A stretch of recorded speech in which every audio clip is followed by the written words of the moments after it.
मुझे बताइए कि कराची में ख़ास तौर पे मैं बात करूं, हमारे कितने यूसीओ में चेयरमैन हैं? मेजॉरिटी किसकी है? किसी और की है ना। अक़लियत के जो काउंसलर्स होंगे वो मेजॉरिटी में किसके होंगे? जिनकी अक्सरियत यूसी में उन्हीं के होंगे। खातून काउंसलर की अगर हम बात करते हैं तो किसकी अक्सरियत है यहाँ कराची शहर में? जिनकी अक्सरियत उन्हीं के लोग होंगे।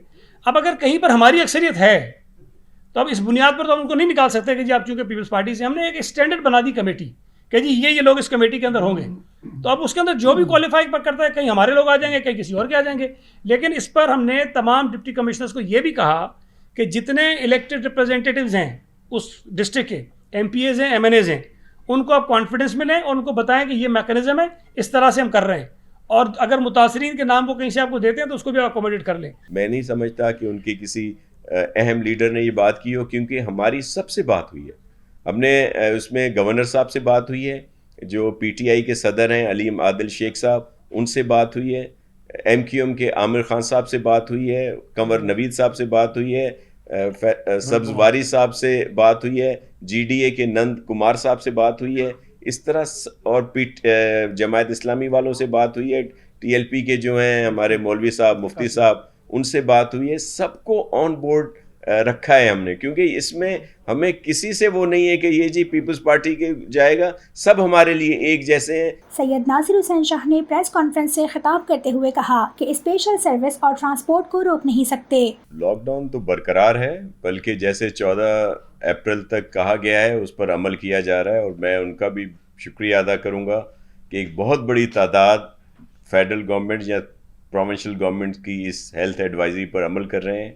80% से ज़्यादा इन पर अमल होता है। ज़ाहिर है कुछ शिकायत भी आती हैं, और कुछ चीज़ें हमने जो एसेंशियल सर्विसेज ओपन रखी हुई हैं, इस वजह से भी आपको लोग बाहर नज़र आते होंगे, क्योंकि एसेंशियल सर्विस और उनकी ट्रांसपोर्टेशन को नहीं रोका जा सकता। टेस्टिंग किट्स आलमी मार्केट में भी दस्तयाब नहीं, और हवाई राब्ते बंद होने की वजह से भी सामान ताखिर से पहुंच रहा है। शुरू में टेस्ट किट्स मिली थी फेडरल गवर्नमेंट में, क्योंकि इनकी 3 चीज़ें साथ होती हैं, सिर्फ किट नहीं होती, इसके साथ 2 और चीज़ें भी होती हैं, तो उनमें से एक आध चीज़ नहीं मिली थी, जिसकी वजह से वो हमारे लिए कारआमद नहीं थी।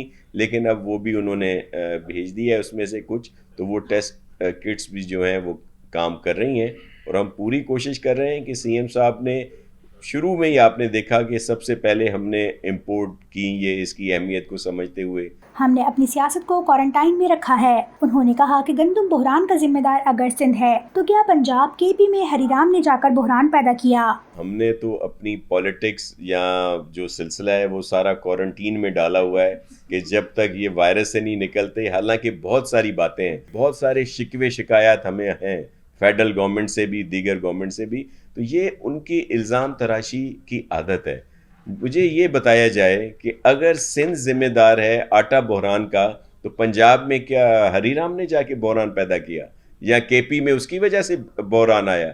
ये इनकी अपनी नाअहली है। लेकिन ये बातें जब वायरस से निपट लेंगे तो सारी चीज़ें आपके साथ शेयर करेंगे। कि सूबाई वजीर बराए तालीम व मेहनत सईद गनी ने कहा कि सिंध हुकूमत समाजी फासलों की पॉलिसी पर अमल पैरा है। उन्होंने कहा कि सिंध हुकूमत ने कोरोना वायरस के नतीजे में रिलीफ के हवाले से अमली इकदाम उठाए थे। वफाकी हुकूमत ने BISP के तहत पूरे पाकिस्तान में कोई 1 करोड़ से ज़ायद लोगों को कैश ट्रांसफ़र की बात की, तो सूबाई सिंध की हुकूमत ने भी फैसला किया है कि हम वफाकी हुकूमत के साथ मिलकर जो लोगों को रिलीफ देनी है उसमें अपना हिस्सा भी डालेंगे, और उसके साथ साथ जो काम पैरेलल हमने करना है हम वो भी करेंगे। 60 करोड़ रुपए रिलीज़ किए उन अफराद को जो ज़कात की मद में जिनको हमेशा इमदाद मिलती रहती थी, और 1 लाख ख़ानदान थे जो इससे जिन्होंने बेनिफिट लिया, और 6,000 रुपये पर ख़ानदान हमने वो उनको ट्रांसफ़र कर दिए। कई लोगों के राशन बेचने की इत्तलाआत मिली। सईद गनी ने कहा कि 2,15,000 लोगों को फलाही तंजीमों ने राशन दिया। बहुत सारे पेशावर लोग जो राशन लेने जाते हैं वो पूरे का पूरा ख़ानदान खड़ा करते हैं कतार में, एक जगह से लेते हैं, दूसरी जगह से लेते हैं, तीसरी जगह से लेते हैं, सड़कों पे बैठे हुए हैं, इस तरह ड्रामेबाजी करके लोगों से राशन लेते हैं और मार्केट में बेचते हैं जाकर उस राशन को। तो ये हक तलफी होती है उन मुस्तहिकीन की जिनको ये राशन पहुंचना चाहिए। इस तमाम चीज़ों से बचने के लिए हमने ये एक सेंट्रलाइज सिस्टम डेवलप किया, और ये 36 वेलफेयर ऑर्गेनाइजेशन जो हैं वो हमारे साथ इस वक्त ताउन कर रही हैं। उन्होंने कहा कि 1 अरब 8 करोड़ रिलीज हुए हैं और 5 लाख लोगों तक राशन पहुंचाएंगे। जो K इलेक्ट्रिक है, हेस्को है, सेप्को है, वो उन घरों से बिल नहीं लेंगे इस महीने जिनका बिल 4,000 रुपये तक आता है। 4,000 रुपये तक जिनका बिजली का बिल आता है उनसे इस महीने बिल नहीं लिया जाएगा और उनको अगले महीनों में ये बिल जो है किस्तों में इनसे वसूल कर लिया जाएगा। सूबाई वजीर ने मजीद कहा कि तमाम प्राइवेट स्कूल्स को कहा कि वो भी उन तमाम खानदानों को रिलीफ देंगे जो मुस्तहिक हैं। वो किराएदार जो इस लॉकडाउन के नतीजे में मुतासिर हुए हैं उनसे आप इस महीने का किराया या तो ना लें या 50% लें या फिर इंस्टॉलमेंट में करके उनसे अगले महीनों में ले लें ताकि उन लोगों को रिलीफ मिल सके।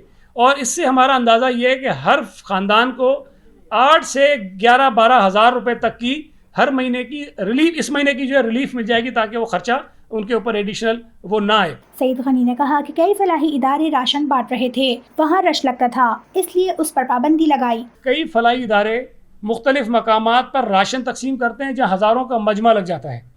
हमने उस पर मुकम्मल पाबंदी लगा दी। ये मीटिंग हुई थी 2 दिन पहले और उसमें इत्तफाक हुआ तमाम लॉ इन्फोर्समेंट एजेंसीज़ के दरमियान भी और हुकूमत के जो हम बैठे थे नुमाइंदे उनके दरमियान और दीगर जो हमारे कमेटी में बैठते सब में इत्तफाक था कि ये तरीक़ेकार मुनासिब नहीं है। ये लॉकडाउन की जो असल स्पिरिट है, जो उसका मकसद है, उसको ये फौत कर देता है। तो हमने ये फ़ैसला किया कि वो तमाम फलाही इदारे जो मुस्तहिकीन में राशन इमदाद तकसीम करना चाहते हैं वो मुतल्लिका डिप्टी कमिश्नर से रब्ता करेंगे और डिप्टी कमिश्नर के पास चूँकि फ़हरिस्तें मौजूद हैं, जो यूनियन कमेटी की बुनियाद पर कमेटियाँ बनाई गई हैं, वो उनको फ़हरिस्तें दे रही हैं कि ये मुस्तहिक अफराद किस किस इलाके में मौजूद हैं। तो डिप्टी कमिश्नर उस फलाही इदारे को ये बता देगा फ़हरिस्त देकर कि ये अफराद हैं, ये इलाका है, आप इन लोगों को जाकर डोर टू डोर, घर घर जाकर जो है वो राशन तकसीम करने का सिलसिला शुरू करें।